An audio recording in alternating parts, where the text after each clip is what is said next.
दोस्तों, नेतन्याहू के घर पर एक बार फिर से खतरनाक हमला हुआ है। मेरे दोस्तों, रात के 3 बजे के बाद का ये समय था जब नेतन्याहू के घर पर 1 महीने में दूसरी बार फ्लेयर आग के गोले दागे गए और ये इतना सटीक निशाना था कि इजराइल के प्रधानमंत्री नेतन्याहू के घर के आंगन में आग लग गई। 2 गोले बिल्कुल सटीकता से सही निशाने पर जाकर नेतन्याहू के आंगन में, घर के आंगन में गिरे और नेतन्याहू के घर में आग लग गई, जिसके बाद पूरे इजराइल में हड़कंप मचा है कि नेतन्याहू सीधा निशाने पर है। बड़ी तबाही है। और जो नेतन्याहू के ऊपर पिछला जो हमला हुआ था उनके घर के ऊपर, जिससे हड़कंप मचा हुआ था, वो हिजबुल्लाह का हमला था। लेकिन यह हमला अभी किसने किया है, किसी ने जिम्मेदारी नहीं ली है। मेरे दोस्तों, पक्ष और विपक्ष के तमाम इजरायली नेताओं ने इसकी निंदा की है और मांग की है कि इसकी जवाबी कार्रवाई की जाए और हमलावर को सजा दी जाए। हिजबुल्लाह और हमास ने इन हमले की फिलहाल तक कोई जिम्मेदारी नहीं ली है। बड़ी बात यह है कि इस हमले में भी नेतन्याहू बच गए हैं, क्योंकि नेतन्याहू तो गुफा में ही रह रहे हैं। नेतन्याहू अपने पूरे परिवार के साथ बंकर में ही रह रहे हैं। अगले इंसान ने आसमान कई महीने से देखा ही नहीं है, ऐसी रिपोर्ट आ रही है। शिन बेट ने जांच शुरू कर दी है और अभी तक ये क्लियर नहीं हो पाया है कि हमला इजराइल के अंदर से किया गया है या फिर हिजबुल्लाह या हमास या सीरिया या इराक की तरफ से यह हमला था। हालांकि हिजबुल्लाह के हमले काफी सटीक हैं, लेकिन इस बार हिजबुल्लाह ने जिम्मेदारी नहीं ली है। इन्हीं नेतन्याहू के घर के ऊपर हमला होने से कुछ घंटे पहले हिजबुल्लाह ने इजराइल पर बड़े हमले किए। हमेशा की तरह अब तो भारतीय अखबार दैनिक भास्कर जैसे अखबार भी लिख रहे हैं कि आयरन डोम फेल हो रहे हैं। आपको मालूम है, नेतन्याहू के घर में आग लगने से पहले हिजबुल्लाह की तरफ से कई रॉकेट इजराइल के इलाकों में दागे गए और एक बार फिर से आयरन डोम फेल हुआ और कई इलाकों में इजराइल के मिसाइलें हिजबुल्लाह की गिर गईं।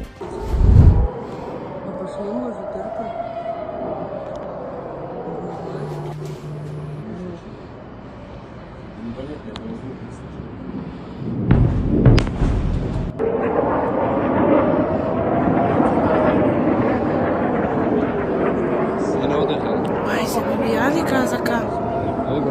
Deixa ver.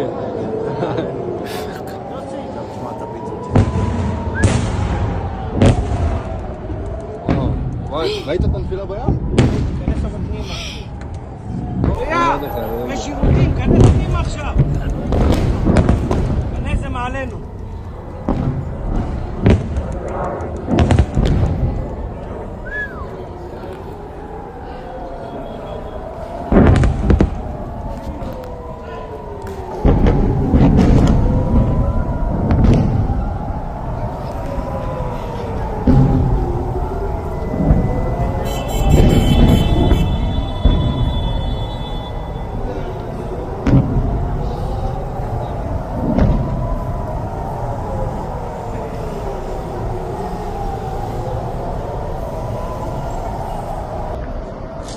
אבל איך זה לא? זה לא פה?